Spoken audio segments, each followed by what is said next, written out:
Ayun, hello mga Carlina! Maayong adlaw diha kaninyo. Actually, adlaw pa ni pero napakita na si Mr. Moon. And very nice kayo. Almost full na gyud ang ataang moon. So naata karon sa CDO kay maato tagkugo night market kay naatay pangitaon dito. Kung hinumdum mo mga Carlina no kana bitaw mga tusok-tusok ng mga Korean na street foods.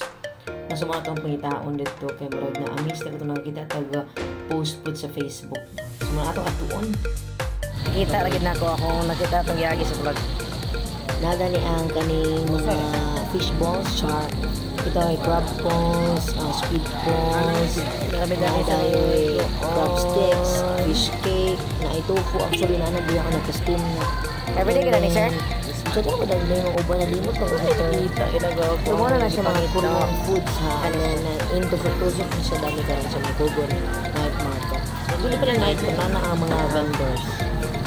So, ang price ni mga Kalinas nag-vary siya na ito 100, kinayatag 35 each na ako itag 75, 65. And so far na sa among napalit ang pinakamahal isa sa magipalita. Actually, ang kaning fish cake kaon gawin mo lang ako na siya. Ito 100 na siya. Wow, first bite. Kami gipaluto.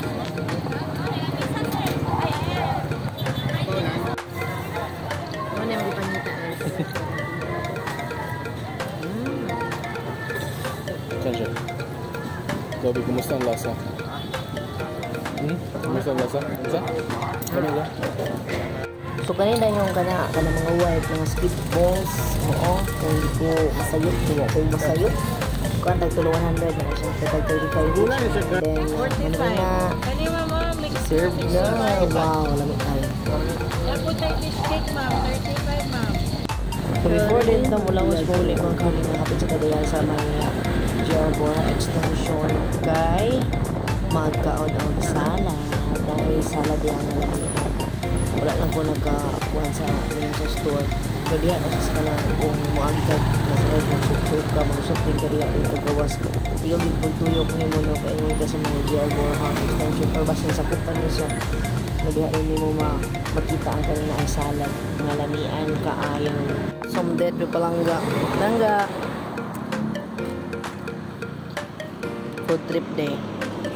So mauna na for today's video mga Carlina ang ato ang tour around the CDO and actually siya around diha kita sa may Kugon Night Market para mag food trip. Ayun, bye mga Carlina, amping always. God bless you more always mga Carlina, amping.